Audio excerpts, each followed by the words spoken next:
चर्चा करेंगे राधा कुंड को अधिक श्रेष्ठ बताया है गोवर्धन जी से अधिक श्रेष्ठ बताया है राधा कुंड को। तो राधा कुंडम गोवर्धन से अधिक श्रेष्ठ क्यों है राधा कुंड? क्योंकि ये राधा कुंड ही एकमात्र स्थान है जो केवल राधा रानी का स्थान है। पूरे वृंदावन में केवल राधा रानी का ही स्थान है ये। आप देखिए पूरे वृंदावन में भगवान श्री कृष्ण के चरण चिन्ह हैं। जब अक्रूर जी आए उन्होंने भी भगवान के चरण चिन्हों को देखा था, तो रथ से उतरकर उन्होंने लोटपोट हो गए भगवान के चरण चिन्हों को देखकर भूमि पर, व्रज की भूमि पर। लेकिन कोई ऐसा भी स्थान है जहां जो केवल रिजर्व्ड है, जो केवल श्रीमती राधा रानी के लिए ही है, वो स्थान वो है श्री राधा कुंड। श्री राधा कुंड है। और राधा कुंड के विषय में अनेक ग्रंथों में आता है।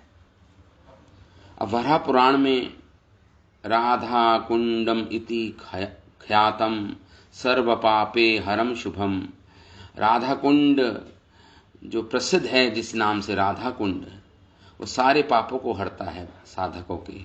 भक्त्या समायुक्ता कृष्णस चिंतानवतो भवत, वृषो हतो मया चायम अर्थिता पाप पुरुषः, तत्र राधा समाशीलस्य कृष्णम अक्लिष्टकारिणम सुमानम न विदितम कुंडम कृतम तीर्थम अदूरतः। वराह पुराण में आता है। क्या श्री व्यासदेव इस बात को राधा कुंड की महिमा गा रहे हैं। स्वयं श्री व्यासदेव वराह पुराण में, श्री व्यासदेव लिख रहे हैं वराह पुराण में, महर्षि वेदव्यास लिख रहे हैं कि मानसी गंगा की उत्तर दिशा की ओर एक स्थान है जिसे राधा कुंड बोलते हैं, जहाँ पे भगवान कृष्ण और अरिष्टासुर की लड़ाई हुई थी। भगवान ने अरिष्टासुर का वध किया था। और ये स्थान भगवान ने अपने चरणों से बनाया और अनेक तीर्थों के जल को वहां पे आह्वान करके ये राधा कुंड का निर्माण और श्याम कुंड का निर्माण हुआ। और उसी रात को जिस दिन उस समय भगवान 11 वर्ष के थे जब अरिष्टासुर का वध हुआ। 11 वर्ष की आयु में भगवान 11 वर्ष के मिड में या अंत में होंगे, उस समय अरिष्टासुर आया और भगवान ने उसका वध किया। तो राधा कुंड ये सारे पापों को नष्ट करने की इसमें सामर्थ्यता है। राधा कुंडम इति ख्यातम सर्व पाप हरम शुभम, सारे पापों को हरने की क्षमता है इस राधा कुंड में। इस प्रकार वराह पुराण में शिला महर्षि वेदव्यास लिख रहे हैं, राधा कुंड में सारे पापों को हरने की क्षमता है। और जिस दिन अरिष्टासुर का वध हुआ, तो बहुलाष्टमी के दिन, बहुलाष्टमी मतलब जिस दिन अरिष्टासुर का वध हुआ, उसी रात को राधा कुंड का प्राकट्य हुआ। और उसी रात को राधा कुंड का प्राकट्य के बाद भगवान ने एक और रासलीला की। तो एक रासलीला तो शारदीय रासलीला तो गोवर्धन जी में वंशीवट पे होती है। दूसरी वसंत ऋतु की रासलीला भगवान ने गोवर्धन में की। और तीसरी जो रासलीला भगवान ने की वो की राधा कुंड पर, थर्ड रासलीला। तो ये जब रूप गोस्वामी कह रहे हैं कि गोवर्धन जी से भी श्रेष्ठ है ये राधा कुंड। तो आप हमने ये श्लोक पढ़ा था जब भगवान ने गोवर्धन जी में रासलीला की थी, वसंत ऋतु की रासलीला जिसे बोलते हैं। तो उस समय एक श्लोक हमने पढ़ा था लास्ट टाइम, दोबारा मैं रिपीट कर देता हूं। रासे श्री षट वंदया सुंदर सखी वृंदांचिता सौरभा। रासलीला जब गोवर्धन पे की भगवान ने वसंत ऋतु की, उस समय हजारों हजारों गोपियां थी वहां पे उपस्थित। षट वंदया सुंदर सखी, सखियों के साथ भगवान ने रासलीला की।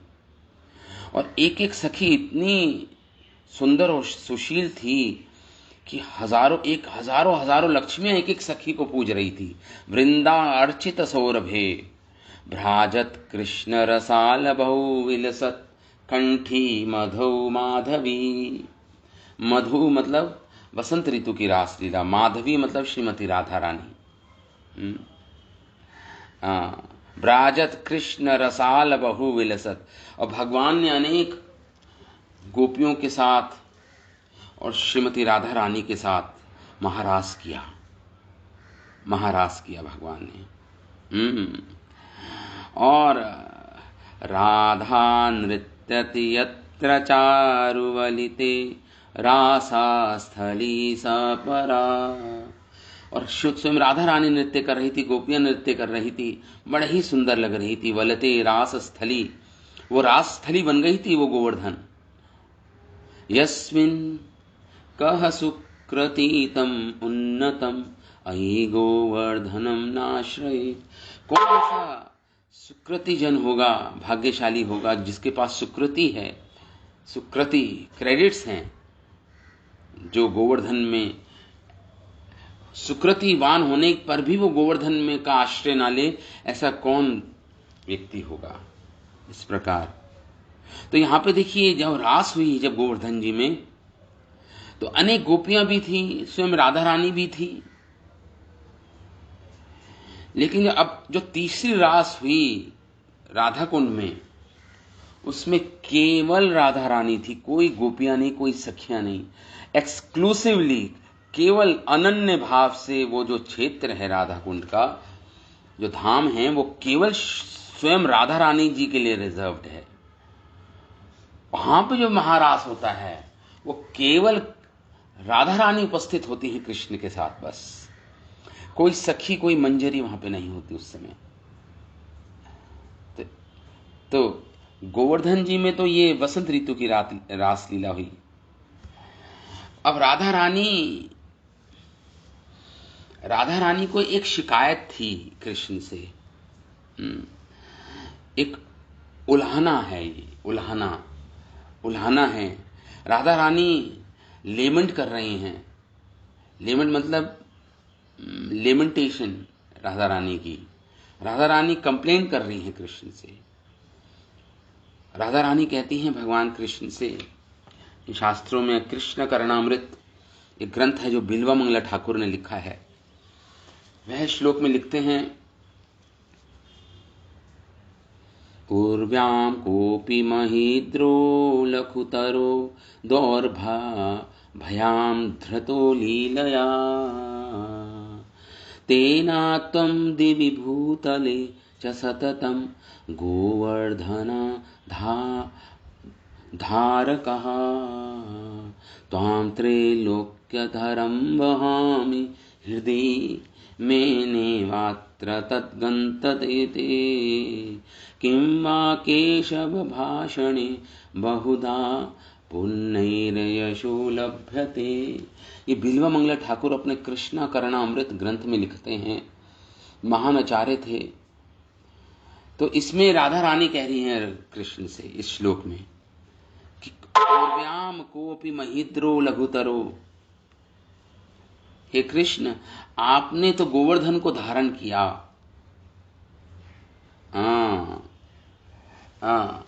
और गोवर्धन जी तो बहुत छोटा है, गोवर्धन तो लघुतर है, बहुत लघु है, छोटे से पहाड़ हैं। आपने तो उनको धारण करके आपने धारण किया। अरे बड़े बड़े पहाड़ तो हिमालय हैं, भगवान गीता में बोल रहे हैं, सारे पर्वतों में मैं हिमालय पर्वत हूं, गीता में भगवान ने बोला।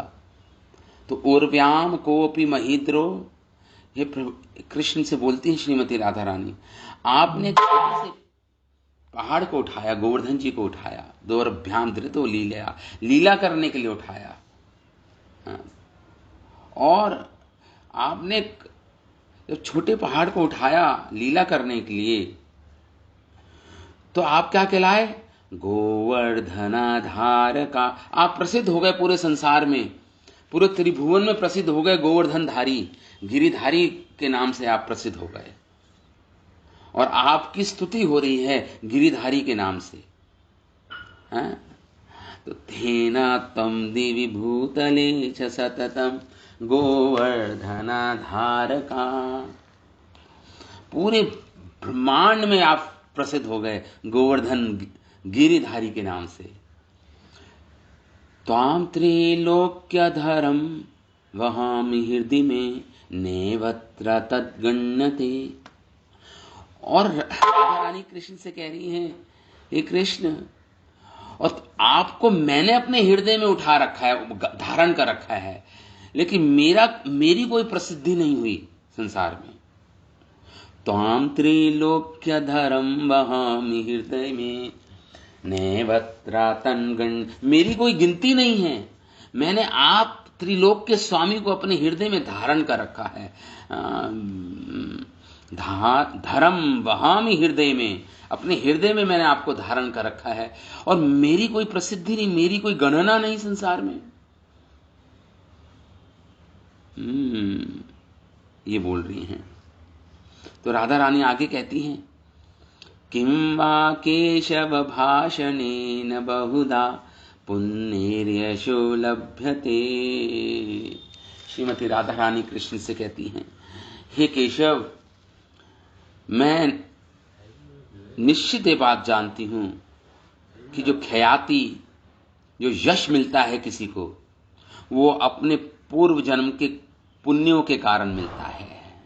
किं वा केशव भाषणेन बहुधा। मैं बड़ी बड़ी बात क्या बोलूं, कृष्ण से कहती है राधा रानी, भाषण क्या करूं, बहुधा पुण्येर यशो लभ्यते। कृष्णा, भाषणे बहुधा पुण्येर यशो लभ्यते। तो कृष्ण समझाने लगे राधा रानी को, अरे राधे, ऐसा नहीं है, तुम भी प्रसिद्ध हो, ये है वो है। राधा रानी ने कहा, अरे भाषण देने की कोई आवश्यकता नहीं है आपको केशव, बहुधा पुण्येर यशो लभ्यते। ये तो कई जन्मों की सुकृति पुण्य के अनुसार हमें यश मिलता है, प्रसिद्धि मिलती है। ये राधा रानी बोल रही थी कृष्ण को। ये तो देखिए, ये केवल लीला में है ऐसा बोल रही हैं, लेकिन सत्य तो यही है कि राधा रानी को पूर्ण कृष्ण का यश चाहती हैं, कृष्ण की प्रसिद्धि चाहती हैं, वो केवल कृष्ण से प्रेम चाहती हैं, वो और कुछ नहीं। लेकिन लीला में ऐसा ही श्लोक एक महानाचार्य लिखते हैं कृष्णा करणामृत में, कि राधा रानी ये उलाहना दे रही है, कृष्ण तुम तो छोटे से पर्वत को उठा के गोवर्धन, तुम गिरिधारी के नाम से प्रसिद्ध हो गए पूरे भुवन में, ब्रह्मांड में, और मैंने तुम्हें धारण कर रखा है अपने हृदय में। मेरी कोई गणना नहीं है संसार में, मुझे कोई जानता नहीं संसार में। हे कृष्ण, मैं जानती हूं पुण्य चाहिए, यश प्राप्त करने के लिए पुण्य की आवश्यकता है, पुण्य। और मैं पुण्यशाली नहीं हूं, क्योंकि मैंने तो अपने पति को, अपने पतिव्रता धर्म को भी त्याग दिया आपके कारण, आपके प्रेम में। मैं तो पतिव्रता स्त्री भी नहीं कहलाती हूं अब। हरे कृष्णा।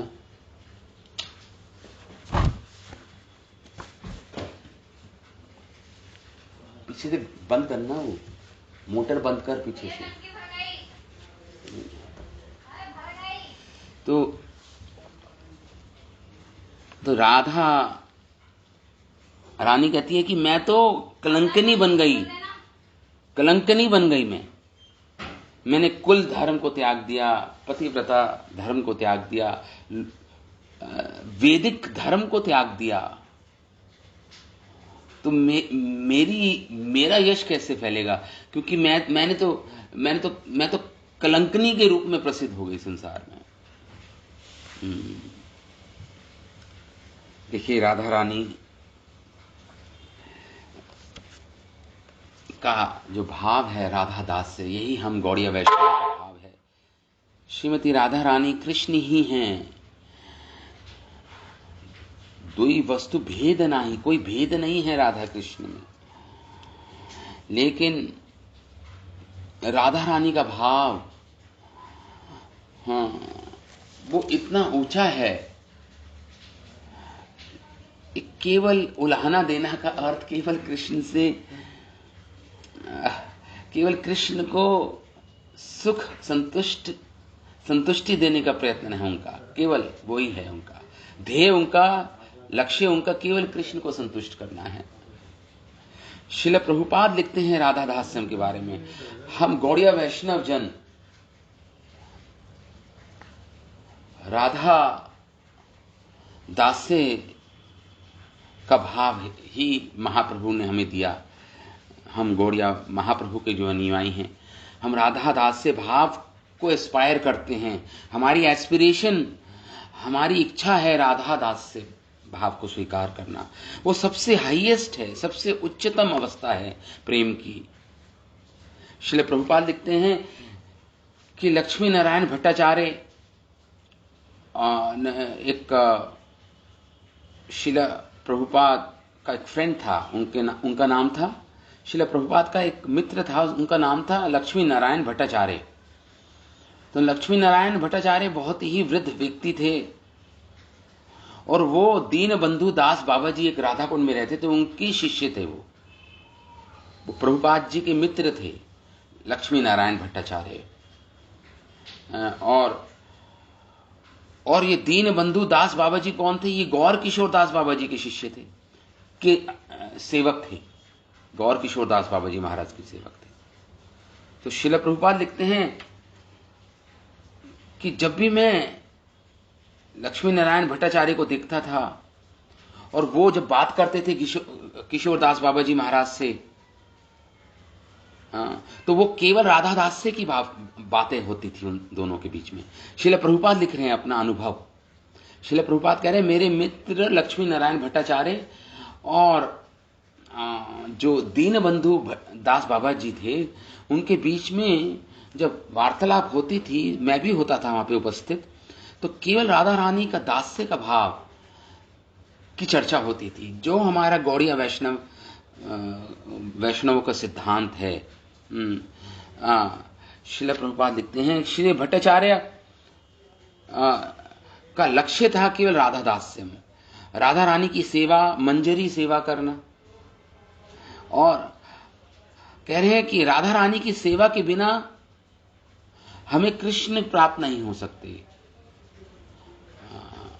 राधा रानी के चरणों की धूलि से ही अनायास पावे गिरिधारी, श्री राधिका चरण रेणु भूषण करिया तनु, अनायासे पावे गिरिधारी। जो अपने पूरे देह में श्री राधा रानी के चरणों की धूल लगाता है, आभूषित होता है, वही अनायास सरलता से कृष्ण को प्राप्त कर लेता है। श्रील प्रभुपाद लिखते हैं कि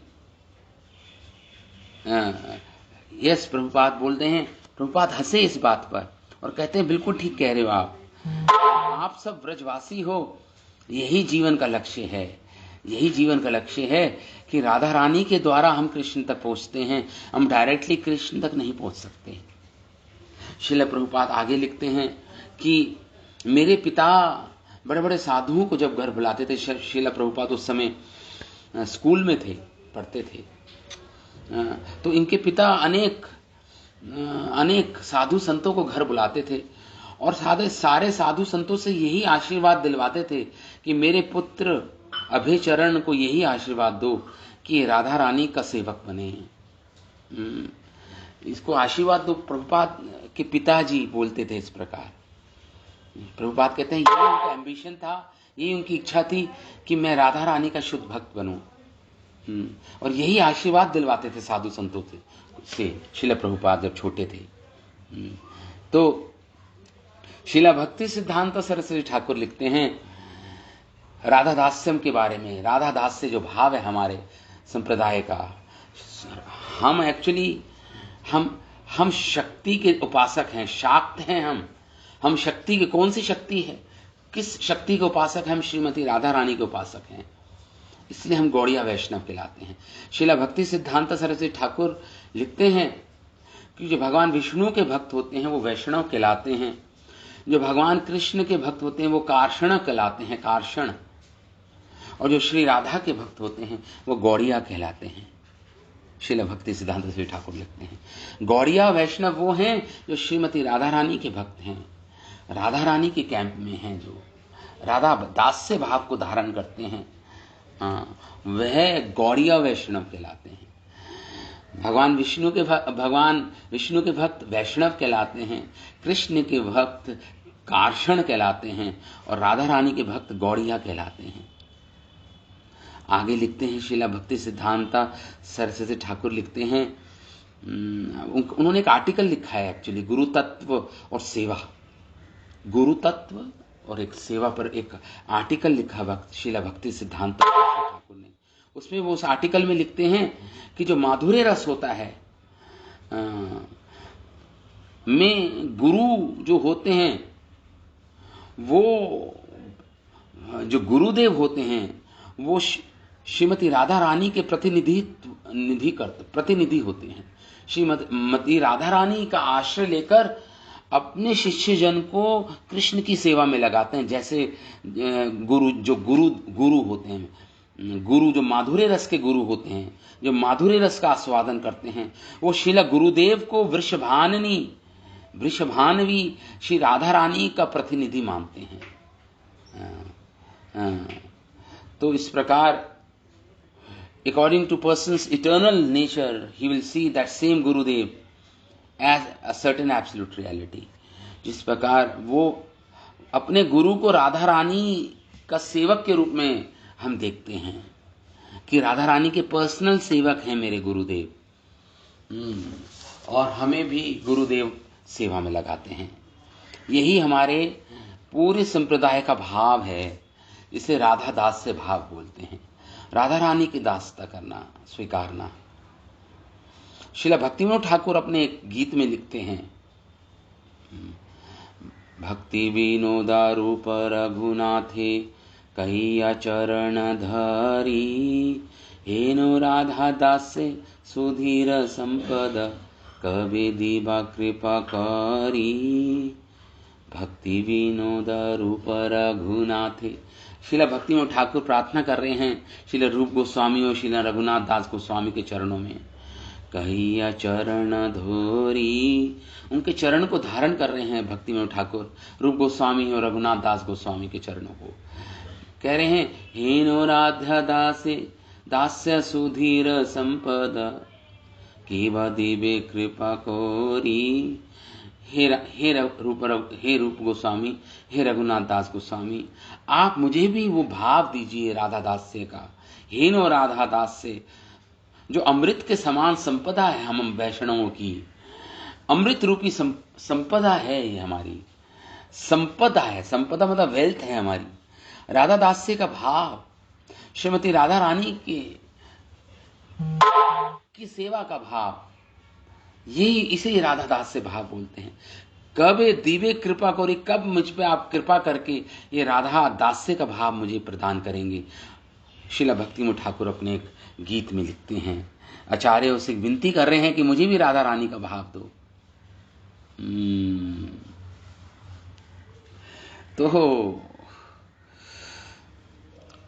तो हमने लास्ट क्लास में पढ़ा था कि दान लीला, दान घाटी में गोवर्धन जी में लीला होती है जिसमें भगवान टैक्स कलेक्टर होते हैं, बन जाते हैं, और राधा रानी और माखन और दूध लेकर वहां से निकलती हैं। वो संकरी गली है जहां पे भगवान खड़े हो जाते हैं, सखा जन खड़े हो जाते हैं और कहते हैं जब यहां से जा पाओगी, जब हमारे जो हमारे जो कामदेव हैं, हमारे जो लीडर हैं, टैक्स कलेक्टर हैं सुप्रीम, उनको तुम्हें टैक्स देना होगा। हाँ, तुम्हें टैक्स देना होगा, कर देना होगा, जब भी तुम यहां से जा पाओगी। तो उसमें वो बोलते हैं, एकस्य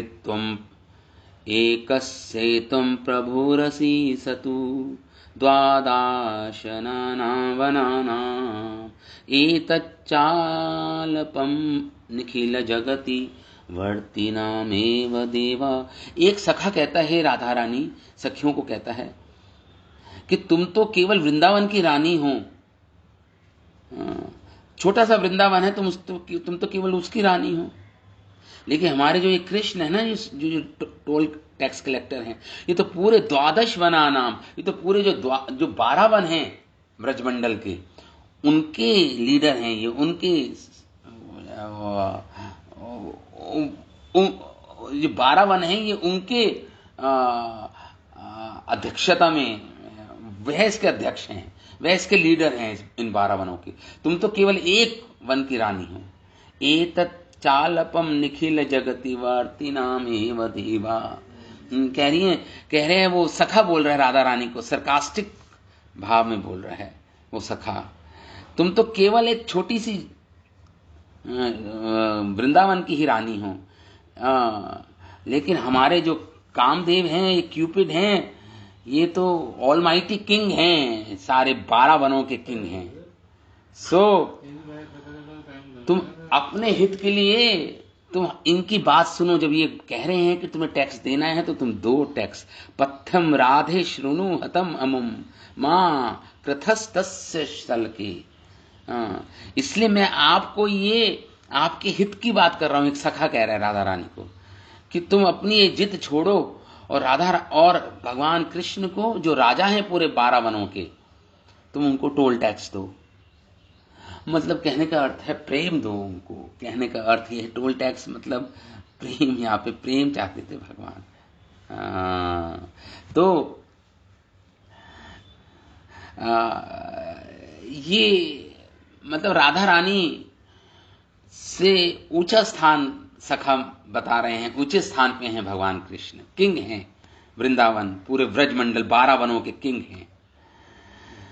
अच्छा, अब राधा कुंड का प्राकट्य जिस दिन हुआ, उस समय भगवान, मैंने बताया 11 वर्ष के थे अरिष्टासुर का जब भगवान ने वध किया।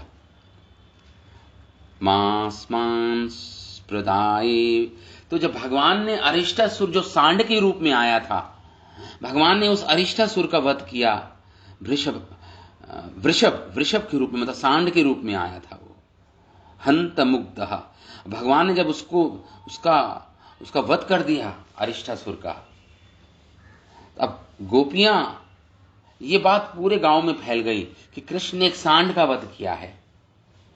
अब गोपियां और राधा रानी जब आई हैं वहां पर जहां कृष्ण हैं, जिस स्थान पे कृष्ण ने वध किया अरिष्टासुर का, मांसमान स्पर्शादय वृषभा अर्दन हंत मुग्धा। अब राधा रानी कह रही हैं, कृष्ण आज तुम हमें स्पर्श मत करना, क्योंकि तुम पापी हो गए हो, तुमने बहुत बड़ा पाप किया है। तुमने एक गऊ के परिवार का एक सांड, तुमने गौ हत्या की, एक सांड की हत्या की है तुमने। घोरो सुरो यम अयि कृष्णा, तुम बहुत बड़े पापी बन गए हो। तत् अपि अयम गौ, तुमने एक सांड का वध कर डाला। यम अयि, तो कृष्ण कहते हैं व्रतो यथा द्विजा, और हम कह रहे हैं कि राधा रानी कह रही हैं कि, तो कृष्ण कहते हैं नहीं, वो तो एक असुर था, वो जो अरिष्टासुर था वो तो असुर था, उसका वध तो, उसके वध करने से मुझे कैसे पाप लग गया। तो राधा रानी कहती है व्रतो यथा द्विजा इहास, क्या व्रतासुर जो भागवत में आता है, व्रतासुर एक असुर नहीं थे, असुर थे व्रतासुर, भगवान के भक्त भी थे, लेकिन असुर थे व्रतासुर। और व्रतासुर की हत्या की थी इंद्र ने। तो इंद्र को गो ब्राह्मण, क्योंकि वो ब्राह्मण कुल, व्रतासुर ब्राह्मण कुल में थे, असुर थे लेकिन ब्राह्मण कुल के थे, तो उनको ब्रह्महत्या का पाप लग गया था इंद्र को। व्रतो यथा द्विजा इहास अहि निष्कृता किम, क्या ब्रह्महत्या का पाप इंद्र को नहीं लगा था? वो क्योंकि व्रतासुर ब्राह्मण कुल के थे।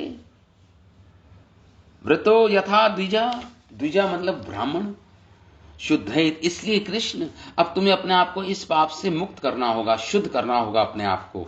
त्रिभुवन स्थित तीर्थ कृच्छत, और हम पूछ के आई हैं किससे?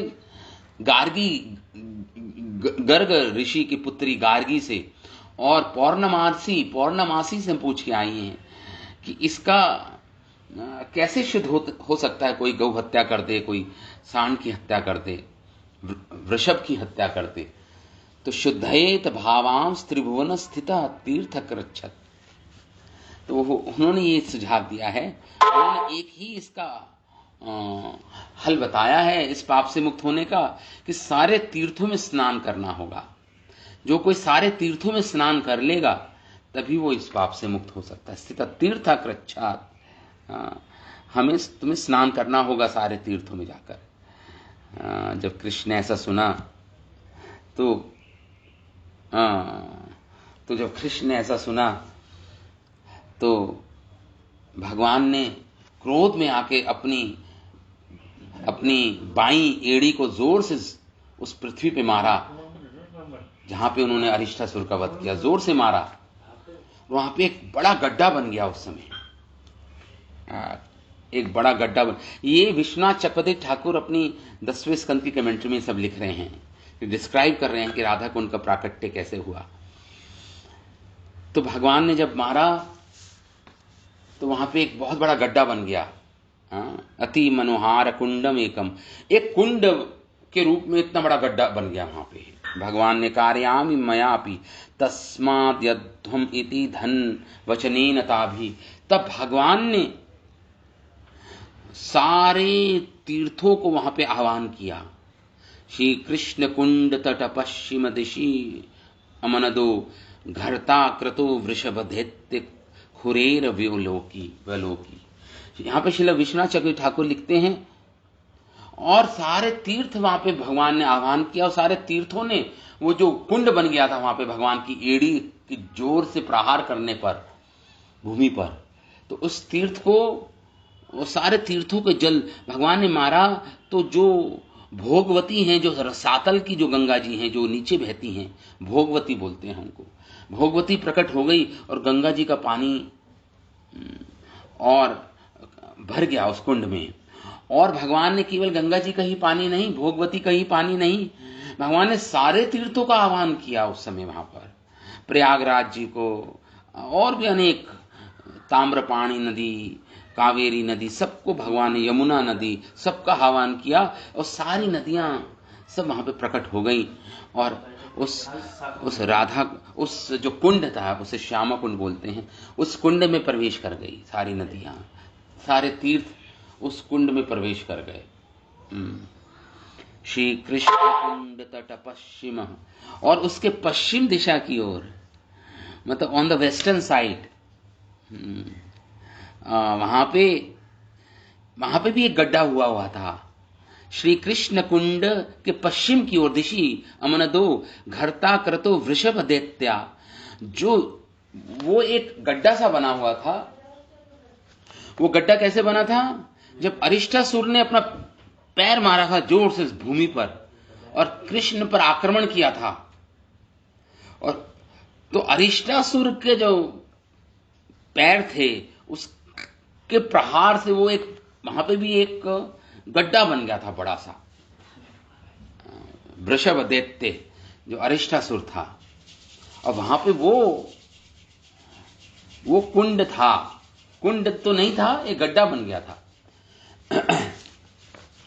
तो जब भगवान ने स्नान किया, सारी राधा रानी थी, गोपियां थी, सखियां थी, तो भगवान कृष्ण कहते हैं, हे राधे, अब तो मैं पवित्र हो गया हूं, मैंने देखो श्याम कुंड की रचना करके मैं सारे तीर्थों में स्नान कर लिया, मुझे कहीं नहीं जाना, मैंने यहीं पे आह्वान कर लिया सारे तीर्थों को। तो अब तो मैं पवित्र हो गया हूं। अब तो मैं पवित्र हो गया हूं। इसलिए सखियों, अब तुम भी स्नान करो इसमें पवित्र होने के लिए, तुम भी स्नान करो यहां श्यामा कुंड में। तो राधा रानी कहती हैं, कृष्ण हम स्नान नहीं करेंगे, क्योंकि जो पाप किया था तुमने, सांड का वध जो किया था, वो पाप जब तुम स्नान किया तुमने श्यामा कुंड में, तो अब वो जो पाप है वो श्यामा कुंड के जल में मिल गया है। तुम्हारा सारा पाप वहां पे श्यामा कुंड के जल में है। तो हम स्नान करेंगे तो वो पाप हमें भी लग जाएगा, इसलिए हम स्नान नहीं करेंगे। यहां पे हम स्नान नहीं करेंगे। तो वो कहते, भगवान कृष्ण कहते हैं, तो तुम भी तो पापी हो गई हो, तुमने एक असुर का पक्षपात कर रही हो, तुम सब जन असुर का पक्षपाती हो गई हो। अब इससे तुम्हें पाप लग गया है, तुम भी पाप से पूर्ण हो गई हो, पाप लग गया है तुम्हें, तुमने एक असुर का पक्षपात किया है। अब तुम्हें भी स्नान करना पड़ेगा। तो राधा रानी कहती है, हम तुम्हारे कुंड में स्नान नहीं करेंगी, हम अपना एक कुंड बनाएंगी। तो जो अरिष्टासुर के पैरों का जो निशान, जो गड्ढा बन गया था अरिष्टासुर के जोर से पैर मारने पर, उस स्थान को और खोदना शुरू किया अपने कंगनों से निकालकर। सारी सखियों ने, श्रीमती राधा रानी ने वहां से खोदना शुरू किया, और बहुत ही जल्दी एक बड़ा सा कुंड वहां पे बन गया। उसे कंगन कुंड भी बोलते हैं, राधा कुंड भी बोलते हैं। आज भी श्यामा कुंड के पश्चिम दिशा की ओर राधा कुंड है। तो राधा कुंड बन गया वहां पर। अब राधा कुंड बन तो गया, लेकिन जल कहां से आएगा? जल कहां से आएगा? तो राधा रानी कहती है, तो कृष्ण कहते हैं, मैं तुम्हें अपने कुंड का जल दे देता हूं। राधा तथा न नेति जगाद यस्मात्। राधा रानी कहती है, ना ना ना ना ना ना, तुम्हारे कुंड का जल हम नहीं लेंगे। त्वत्कुंडम नीरम उपगो वधौ पातकात्वम, क्योंकि तुम्हारे कुंड में तुम्हारे पाप मिले हुए हैं। इस कुंड में ऐसा जल हम अपने कुंड के लिए नहीं लेंगे। तो कैसे आएगा जल फिर? तो राधा रानी कहती हैं कि हम मानसी गंगा से जल भर भर के लाएंगी और इस कुंड में डालेंगी। मानसी गंगा से लाएंगी जल और इस कुंड में डालेंगी। तो जब सारी गोपियों ने ये निश्चय किया, सब मानसी गंगा से जल लाएंगी और राधा कुंड में लगाएंगे, तो कृष्ण सोचने लगे कि अरे ये तो बहुत बड़ा परिश्रम हो जाएगा गोपियों का, राधा रानी का बहुत बड़ा परिश्रम होगा इसमें। तो क्या करें? तो राधा रानी ने सारे तीर्थों को जो आह्वान किया, सारे तीर्थ राधा रानी के चरणों में गिर गए। श्रीमती राधा रानी के चरणों में सारे तीर्थ गिर गए और वो स्तुति करने लग गए श्रीमती राधा रानी की। स्तुति करने लग गए श्रीमती राधा रानी की। वो जो तीर्थ थे वो बोलते हैं, ये सब हमारे आचार्यगण लिख रहे हैं शास्त्रों से, कि आपकी महिमा गान करने लगे श्रीमती राधा रानी के। अनेक तीर्थ वहां पर, कृष्ण ने इशारा किया, सारे तीर्थ वहां पे उपस्थित हो गए और आपकी महिमा का अंत वेद भी नहीं जानते। ब्रह्मा, शिव, देवर्षि नारद भी आपकी असीमित महिमा का अंत नहीं जान पाते। श्री उद्धव सर्वदा आपकी महिमा का ध्यान करते हैं। आपके चरण कमलों के तलवों के सौंदर्य की कामना लक्ष्मी देवी जी भी करती हैं। केवल एक व्यक्ति पूर्ण रूप से आपकी महिमा को जानता है। हे श्रीमती राधा रानी की महिमा को यहाँ पे गा रही हैं सारे तीर्थ। केवल एक व्यक्ति आपकी महिमा को पूर्ण रूप से जानते हैं, और वे हैं व्रजेंद्र नंदन श्री कृष्ण, जो आपके प्रति प्रेम में होके आपके दिव्य शरीर से निकलने वाले पसीने को साफ करते हैं। वे आपके चरण कमलों को अमूल्य रत्न से बने नुपुर द्वारा सुंदर ढंग से सजाते हैं। आपका दर्शन प्रसाद पाकर वह अपने को सर्वापेक्षा भाग्यशाली अनुभव करते हैं। कृष्ण, आपकी आज्ञा व कृपा द्वारा हम उनकी एड़ी के आघात से उत्पन्न इस कुंड में प्रवेश हमने किया है, मतलब श्यामा कुंड में हमने प्रवेश किया। हे श्रीमती राधिका, हमारे ऊपर आप अपनी कृपा दृष्टि डालकर हमें स्वीकार कीजिए। सारे तीर्थ बोल रहे हैं, हम पर भी अपनी दृष्टि डालिए, हमें स्वीकार कीजिए श्री राधिका, अपने इस कुंड में हमें सर्वदा के लिए रहने दीजिए, जिससे हमें कृष्ण के साथ आपकी माधुर्यपूर्ण लीला विलास का दर्शन प्राप्त करने का सुअवसर प्राप्त हो। इस प्रकार हमारी यही इच्छा पूर्ण कीजिए, आप हमारी ये इच्छा पूर्ण कीजिए। इस प्रकार स्तुति की। और राधा रानी तो कृपामयी हैं, उनका हृदय पिघल गया, उन्होंने आज्ञा दी थी सारे तीर्थों को, और सारे तीर्थ जैसे राधा रानी ने आज्ञा दी, सारे तीर्थ राधा कुंड में प्रवेश कर गए और राधा कुंड बन गया। उस समय ये भोला अष्टमी के दिन राधा कुंड का प्राकट्य हुआ, आविर्भाव हुआ, उसे भोला अष्टमी भी बोलते हैं। और उसी रात को भगवान ने वहां पे महारास किया, और उस महारास में केवल श्रीमती राधा रानी उपस्थित थी। ये विशेषता थी उस महारास की। इसलिए राधा कुंड विशेष स्थान है, गोवर्धन से भी, क्योंकि यहां पे अनन्य राधा भाव में है कृष्ण, केवल राधा के भाव में, राधा प्रेम में आविर्भूत हैं कृष्ण, अप्लावित हैं कृष्ण। राधा भाव, राधा दास्यम में स्वयं राधा प्रेम से पूर्ण है, भीगे डूबे हुए हैं कृष्ण इस स्थान पर। और उस स्थान का नाम भगवान स्वयं बोल रहे हैं, प्रोच्चे हरि प्रियतमे तव कुंड में तत्। श्रीमती राधा रानी को कह रहे हैं, हरि बोल रहे हैं, कृष्ण बोल रहे हैं, हे राधे, श्रीमती राधिका, आपका जो ये कुंड है, मत कुंड तो अपनी महिमा अधिकम अस्तु लोके, मेरा जो श्याम कुंड है उससे भी अधिक महिमा है आपकी इस कुंड की। स्वयं भगवान कृष्ण बोलने लगे श्रीमती राधा रानी को, मत कुंड तो अपनी महिमा अधिकम अस्तु लोके, आपकी कुंड की महिमा मेरे कुंड से भी अधिक महिमा है। अत्रेव मे सलिल केलियाव नित्यम, जो आपके कुंड में स्नान करेगा उसे आपका प्रेम प्राप्त होगा, उसे राधा दास्य का प्रेम प्राप्त होगा।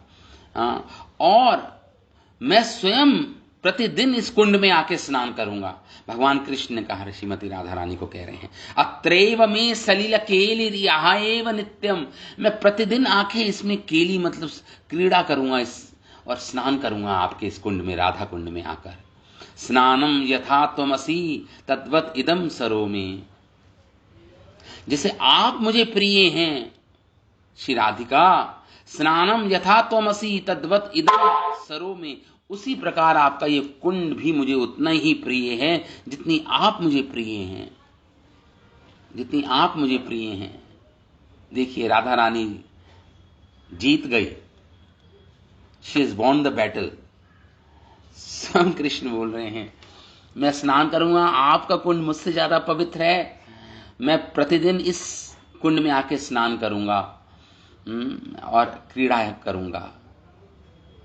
तो उस दिन वहां पे, उस रात को भगवान ने जब स्नान किया, उसी रात को जिस दिन राधा कुंड का प्राकट्य हुआ, उसी रात को कृष्ण भगवान ने एक गोपनीय रास लीला की वहां पर।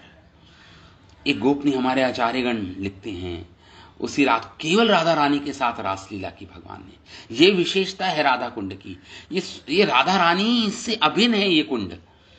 स्वयं राधा रानी का प्रेम वहां पे विराजता है, उसका आस्वादन किया कृष्ण ने। राधा कृष्ण ने एकांत में राधा कुंड में महारास किया, और महारास के समय भगवान ने श्री राधा रानी का आलिंगन किया, और इस प्रकार त्रिलोक्य मध्य व्यतीकृत दिव्य कीर्ति, राधा कुंड की और श्यामा कुंड की महिमा पूरे संसार में फैलाई भगवान कृष्ण ने। श्रीमती राधा रानी की महिमा, राधा कुंड की महिमा और श्यामा कुंड की महिमा पूरे संसार में फैल गई। तो इसलिए हमारे आचार्यगण लोलुप हैं इस राधा दास्य को प्राप्त करने के लिए। हम राधा दास्य को स्वीकार, हम राधा रानी के शरण में जाते हैं, हम कृष्ण को प्राप्त नहीं कर सकते। हमें राधा रानी के द्वारा कृष्ण की प्राप्ति करनी है। इसलिए हमारे संप्रदाय का भाव राधा दास्य का भाव है। आप श्री संप्रदाय जाएं, रामानुजाचार्य जी की संप्रदाय, उसमें लक्ष्मी जी की पूजा होती है। तो उनको पता है लक्ष्मी जी की कृपा के बिना नारायण नहीं मिलेंगे, हमें नारायण नहीं मिलते। उसी प्रकार हमारी संप्रदाय में श्री स्वयं महाप्रभु का जो ये गिफ्ट है, जो उपहार है, राधा दास्य। हम राधा रानी के उपासक हैं। एक्चुअली हम राधा रानी के उपासक हैं। यही लोभ है हमारे अंदर। क्या है लोभ? किस चीज का? राधे दास्य का लोभ है। राधा रानी के दासता स्वीकार करते हैं। उनके द्वारा हम कृष्ण तक हमारी सेवा पहुंचती है। हमारी सेवा हम पहुंचाएंगे कृष्ण तक राधा रानी के द्वारा। राधा रानी हमारी सेवा ले जाएंगी कृष्ण तक कि देखो ये साधक आया है, मुझसे भी अधिक श्रेष्ठ भक्त है, इसकी सेवा को स्वीकारो कृष्ण। इस प्रकार राधा रानी कहती हैं कृष्ण से। जब कोई साधक जाता है, कृष्ण को अर्पित करने का प्रयास करता है, पत्रम पुष्पम फलम तोयम, तो राधा रानी सिफारिश करती है, हमारी रेकमेंड करती है हमें कृष्ण को कि इसकी सेवा को स्वीकारो कृष्ण। इसलिए रघुनाथ दास गोस्वामी अपने ग्रंथ विलाप पुष्पांजलि में लिखते हैं। राधा कुंड में रहते थे रघुनाथ दास गोस्वामी। 40-50 साल तक राधा कुंड में ही वास किया इन्होंने। इनकी समाधि वहीं पर है। फिर राधा रघुनाथ दास गोस्वामी पाद की 6 गोस्वामियों में से एक गोस्वामी। इन्होंने ग्रंथ लिखा विलाप पुष्पांजलि, कुसुमांजलि। इन्होंने विलाप करते थे, राधा रानी का भाव में विलाप करते थे हमारे रघुनाथ दास गोस्वामी। यथा तवा सरोवरम सरसा भृंग संगोलसम सरोहा कुल उज्ज्वलम मधुरवारी स्फुरतम संपूरितम स्फुटत सरसि अक्षी हे नयन युग्म साक्षात् भवौ तदेव मम लालसा जनि तवेव दास्य रसे। रघुनाथ दास गोस्वामी कह रहे हैं ए हे कमल नयनी राधिका, जब से मैंने आपकी इस कुंड में वास किया है, इसको देख रहा, इसके दर्शन किए हैं और इसके तट पे मैंने वास किया है, और मैं जब देखता हूं कि इसमें सुंदर कमल खिले हैं, उसमें भवरे गुंजमायन हैं, तो मेरे अंदर ये ग्रीड, ये लौल्यम जागृत हो जाता है। केवल देखने मात्र से, केवल राधा कुंड के दर्शन मात्र से मेरे अंदर ये लौल्यम, ये दास्य रस, मेरे मन में दास्य रस उत्पन्न होता है, राधा दास्य रस उत्पन्न होता है। दास्य रसः तदेव ममा लाल सजानी, लालसा उत्पन्न होती है मेरे हृदय में, तवेव दास्य रसे। हे श्री राधा, आपकी दास्ता करने की मेरे अंदर लालसा उत्पन्न होती है जब मैं आपके सुंदर राधा कुंड का दर्शन करता हूं। यहाँ पे रघुनाथ दास गोस्वामी कह रहे हैं, जब से मैं नयने युग्मम साक्षात भवऊ, हे कमल नयनी राधे, जब मैं आपके इस राधा कुंड के दर्शन करता हूं तो मेरे अंदर आपकी दासता स्वीकार करने की इच्छा होती है। तो इन नटशेल राधा कुंड सर्वश्रेष्ठ है। राधा कुंड क्यों श्रेष्ठ है? क्योंकि यहां पे कृष्ण प्रतिदिन आते हैं, स्नान करते हैं, यहां पे क्रीड़ा करते हैं, रास करते हैं राधा रानी के साथ, और अपने इटर्नल पास टाइम्स भगवान के यहां पे चलते हैं। और यहीं पे रास लीला भगवान ने एक्सक्लूसिवली, केवल राधा रानी के साथ, एक्सक्लूसिवली राधा रानी के साथ रास लीला की भगवान ने। ये है राधा कुंड की महिमा।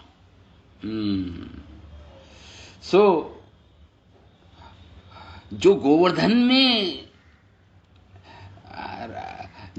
में भगवान ने रासलीला की, लेकिन राधा कुंड की विशेषता यह है कि राधा कुंड में भगवान ने केवल राधा रानी के साथ रासलीला किया। तो राधा कुंड में जो गोवर्धन में वास करने का फल मिलता है, गोवर्धन प्लस और ऐड हो जाता है राधा कुंड में वास करने का। गोवर्धन जी में वास करने का जो फल मिलता है, क्योंकि सर्वश्रेष्ठ है गोवर्धन वास, गोवर्धन जी में रास, महारास हुआ भगवान का, वो वो लाभ तो मिलता ही है, प्लस और इसमें मिल जाता है लाभ राधा कुंड में वास करने का। यहाँ पे स्पेशल एक्सक्लूसिव राधा दास्य का भाव की भक्ति यहाँ पे मिलती है साधक को, राधा दास्य की भाव की भक्ति मिलती है यहाँ पे। तो इस प्रकार ये कुंड जो भगवान का है, ये राधा रानी का कुंड है। यहाँ पे भगवान राधा रानी के तुच्छ सेवक के रूप में राधा रानी की सेवा करते हैं। इस कुंड में आके एक तुच्छ सेवक के भांति राधा रानी की सेवा करते हैं। तो ये राधा कुंड की महिमा के बारे में बताया है। ये कृष्ण सब सर्वेंट होकर राधा रानी की सेवा करते हैं इस राधा कुंड में आके ही। ये है राधा रानी। इसलिए हमारे रूप गोस्वामी कह रहे हैं वैकुंठ से श्रेष्ठ मथुरा है, क्योंकि मथुरा में भगवान ने जन्म लिया। तो जो वैकुंठ में रहने का जो फल मिलता है, लाभ मिलता है, वो मथुरा में मिलेगा, प्लस भगवान के जन्म लीला के दर्शन होने का भी लाभ मिलेगा। मथुरा में भगवान का जन्म हुआ था ना, और मैंने बताया था आपको कि वैकुंठ में दो लीलाएं नहीं होती। एक तो भगवान की जन्म लीला नहीं होती, एक असुर वध लीला वैकुंठ में नहीं होती, वो मथुरा में होती है, वृंदावन में होती। तो मथुरा इसलिए श्रेष्ठ है क्योंकि यहाँ पे भगवान की जन्म लीला को देखने का सौभाग्य प्राप्त होता है इस मथुरा में। और फिर मथुरा से श्रेष्ठ है वृंदावन, क्योंकि वृंदावन में केवल जन्म लीला को देखने का जो लाभ मिलता है, प्लस रास लीला का भी दर्शन होता है वृंदावन में। देखिए, ऐड ऑन हो जाता है, जुड़ता रहता है, आगे आगे बढ़ते रहेंगे। तो वृंदावन में जो लाभ आपको मथुरा में दर्शन से मिलता है, वो वृंदावन में मिलता है, प्लस उसमें एडिशन हो जाता है। वो किस चीज का?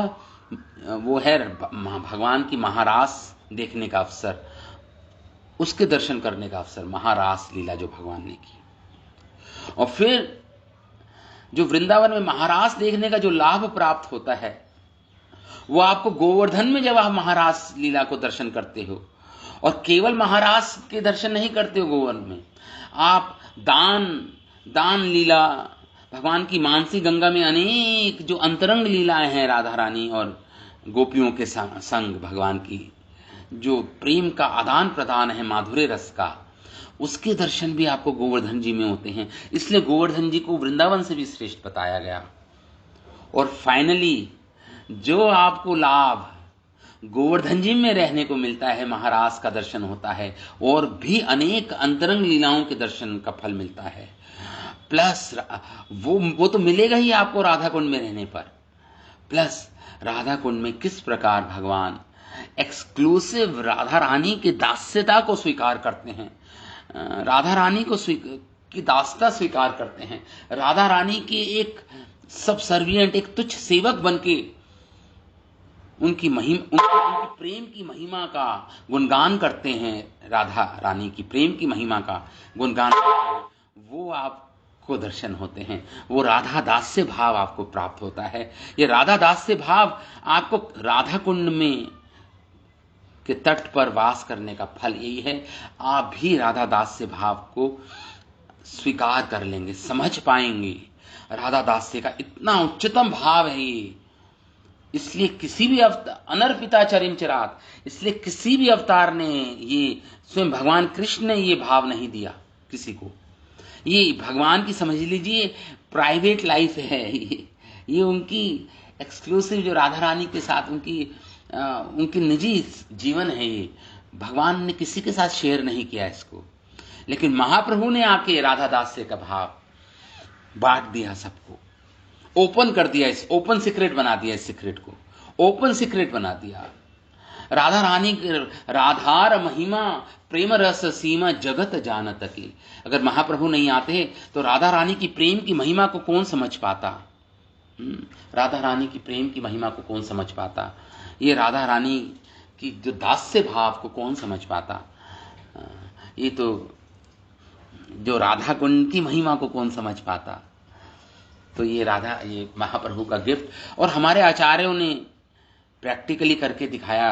महान महान आचार्यों ने राधा कुंड के तट पर वास किया और राधा रानी का स्मरण करके, उनकी सेवा करके, राधा कृष्ण की किशोर रूप, राधा कृष्ण की सेवा में अपने आप को संलग्न किया और जीवन की चरम सिद्धि प्राप्त की, वो है कृष्ण प्रेम प्राप्त किया। राधा रानी का आश्रय लेके कृष्ण प्रेम प्राप्त किया उन्होंने। तो इसलिए राधिका चरण रेणु भूषण करिय तनु, जो अपने तनु मतलब अपने देह में राधा रानी की चरण रेणु से भूषित करता है अपने देह को, अनायास से पावे गिरिधारी, उसको अनायास सरलता से कृष्ण की प्राप्ति हो जाती है, कृष्ण प्रेम प्राप्त हो जाता है। तो इस प्रकार तो ये राधा कुंड की महिमा पे हमने थोड़ी चर्चा की आज। बाकी हम आई थिंक ये अब हमारा ये श्लोक यहीं पे खत्म होता है। अगली क्लास से हम जो 11वां जो 10वां श्लोक है, ये 9th श्लोक है, 10वें श्लोक से हम आरंभ करेंगे। मंडे को 10वां श्लोक हम पढ़ेंगे। तो इस प्रकार ये श्लोक आज हमारा 9वां श्लोक पूर्ण हुआ राधा कुंड की महिमा के साथ। ये हमारा 9वां श्लोक आज पूर्ण हुआ। तो हम 10वें श्लोक से आरंभ करेंगे अगली क्लास में। श्रील रूप गोस्वामी पाद की जय, श्रील उपदेशामृत ग्रंथ की जय, श्रील प्रभुपाद की जय, अनंत कोटि वैष्णव वृंद की जय। निताय गौर प्रेमानंदे, हरि हरि बोल।